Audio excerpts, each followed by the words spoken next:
NAKA stock analysis and price predictions. Is it a buy? Watch this brief and short 1 minute video till the end to find out. KDLY got delisted with that ticker and now it's NAKA, right? So kindly MD, here we are. Only got like 1 or 2 daily candles. Yeah, actually 3, right? Not a lot, especially now. And even with the limited amount of data, I mean, you can see KDLY, you cannot just check it anymore. The short volume, you can just definitely, we can look at the short volume, but we gotta go to the daily chart.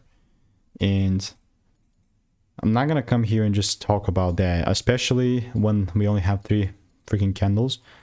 Currently, the only way that I'm gonna look to take it further up is if I see a full candle close above, you know, 24 bucks. We're 22, it's really not that far, but I do think it's more favorable that we just kind of keep taking the lows out as long as the rules are met. I know market is fractal, we don't have a very big amount of data, but definitely something we can work with. And if you want to learn how I'm making 5-10K per month, click the first link in the description, get my free emails.